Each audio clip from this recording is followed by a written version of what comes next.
Voici une photo aérienne de Jérusalem. On voit ici la vieille ville.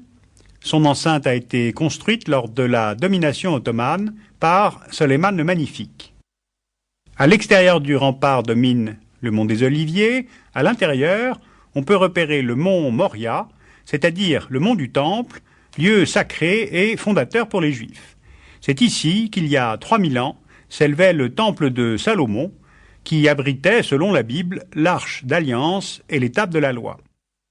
Mais ce mont du Temple est aussi appelé esplanade des mosquées, car ce sont les musulmans qui ont édifié au 7e siècle les mosquées Al-Aqsa et le Dôme du Rocher. C'est de cet endroit précis que le prophète Mahomet se serait envolé vers Dieu sur un cheval ailé, ce qui fait de Jérusalem le 3e lieu saint de l'islam.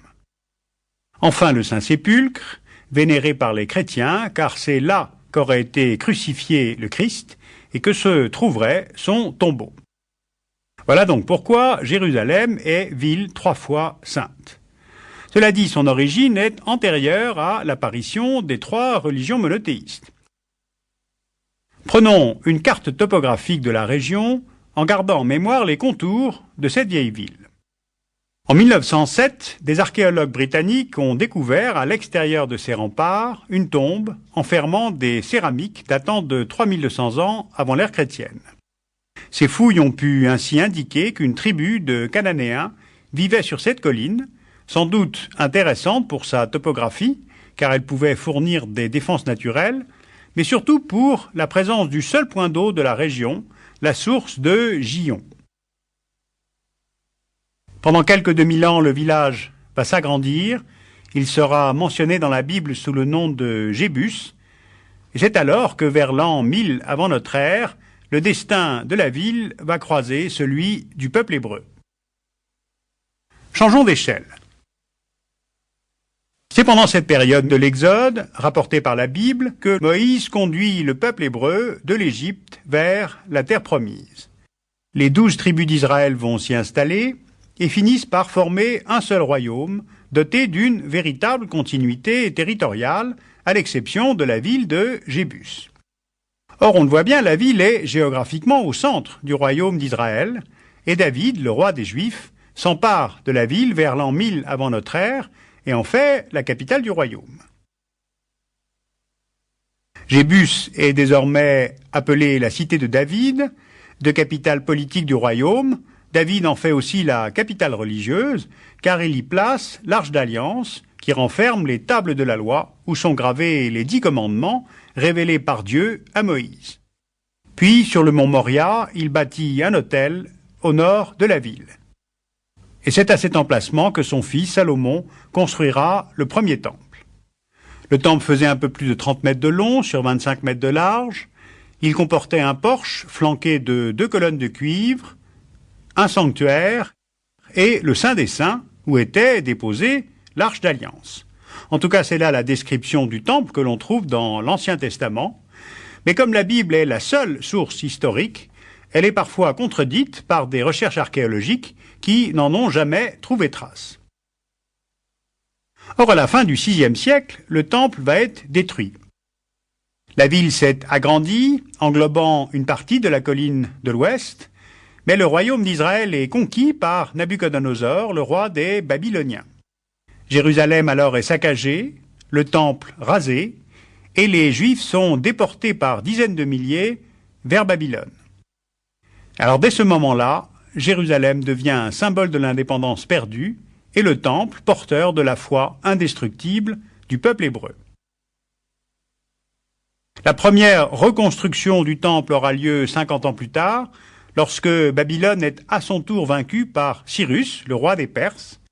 Cyrus, lui, autorise les Juifs à rentrer à Jérusalem. Le second temple est construit sur les fondations du premier, et la vie religieuse peut alors se réorganiser. La période romaine, qui débute en 63 avant Jésus-Christ, va redonner à la ville et au temple leur splendeur. Le Sénat romain nomme Hérode, roi de Judée. De grands travaux embellissent la ville, le palais, l'hippodrome, un théâtre, la forteresse Antonia et le temple. 4 murs de soutènement encadrent le mont Moria pour former comme une plateforme sur laquelle se dresse le temple et ses dépendances. Mais le Saint des Saints maintenant est vide, car l'Arche d'Alliance a disparu à tout jamais depuis les destructions de Nabuchodonosor. Après la mort d'Hérode, commence la prédication d'un juif nommé Jésus. Vers l'an 30, Jésus est capturé sur le mont des Oliviers, il est jugé puis crucifié sur le Golgotha, une colline située à l'extérieur des murailles. Et si Jésus est le fondateur du christianisme, sa mort n'a pas eu de conséquences sur l'histoire de la ville. Le christianisme se développera en dehors de la Judée avant de revenir s'inscrire, et avec quelle force, dans le sol de Jérusalem.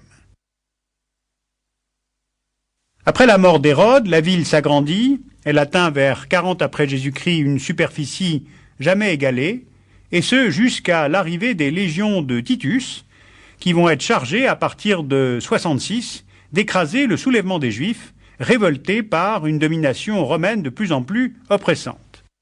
Il va falloir aux légions près de 4 ans de siège de la ville pour parvenir sur l'esplanade du temple. La population réfugiée là est massacrée, la ville de nouveau rasée, le temple incendié. Le mur occidental de l'enceinte du temple d'Hérode est encore visible aujourd'hui. Eh bien, c'est ce mur, dit des Lamentations, au pied duquel les Juifs viennent pour prier aujourd'hui.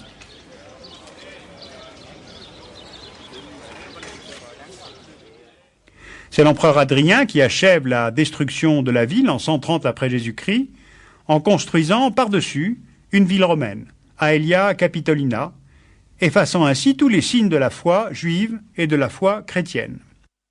L'entrée de la ville est désormais interdite aux Juifs, c'est le début de la diaspora, ce qui veut dire dispersion en grec. Sur les ruines du temple, Hadrien fait élever un autre temple dédié à Jupiter et fait recouvrir par des tonnes de terre la tombe du Christ, en construisant par-dessus un temple dédié à Junon, Minerve, Jupiter. Mais là encore, à cette nouvelle destruction, succède une autre construction. À Rome et à Byzance, le christianisme est devenu religion d'État à partir du IVe siècle, après Jésus-Christ. Hélène, la mère de l'empereur Constantin, se rend à Jérusalem et entreprend de retrouver les lieux saints du christianisme. Elle fait détruire le temple romain pour retrouver la tombe du Christ. Elle fait construire la coupole du Saint-Sépulcre, surmontant la sépulture, et la fait prolonger par une basilique intégrant le mont du Calvaire. Les monastères et les églises prolifèrent. Jérusalem est désormais la ville sainte des chrétiens. Or, après les Hébreux, après les chrétiens, Jérusalem va aussi devenir ville sainte pour les musulmans. Car au 7e siècle de notre ère, une nouvelle religion, l'islam, apparaît dans la péninsule arabique. Après la mort du prophète Mahomet, le calife Omar déclare la guerre à l'Empire byzantin et il met le siège devant Jérusalem en 638. La ville se rend sans combat, sans effusion de sang, et ce seront les vainqueurs musulmans qui vont permettre aux Juifs d'entrer à nouveau dans Jérusalem. Alors c'est pendant cette période musulmane que sera bâti sur l'esplanade le superbe dôme du rocher, puis au sud, la mosquée Al-Aqsa. Car Mahomet aurait été transporté par un cheval ailé jusqu'à un rocher de l'esplanade du temple, et de là serait monté vers Dieu. Ce songe, raconté dans une sourate du Coran, explique pourquoi la ville est le 3e lieu saint de l'islam, après la Mecque et Médine. Voilà pourquoi Jérusalem est une 3e fois ville sainte. Construction, destruction, foi qui se bâtissent puis rivalisent, tolérance, intolérance, voilà les balancements qui ont guidé nos choix pour repérer un peu de l'histoire de cette ville. On peut percevoir au fil des conquêtes militaires son destin de ville intimement lié aux visions qu'avaient les hommes de leur croyance, de leur religion, voire de leur mysticisme. Une foi tout de même d'une incroyable durée, puisque ce qui a été dit et cru il y a 3000 ans, 2000 ans, 1400 ans, exerce encore une fascination totale pour des millions d'êtres humains aujourd'hui en 2001. Alors tout cela, évidemment, ne pouvait pas laisser Jérusalem intacte quand on constate à travers l'histoire comme les rivalités de pouvoir sont mêlées aux rivalités religieuses.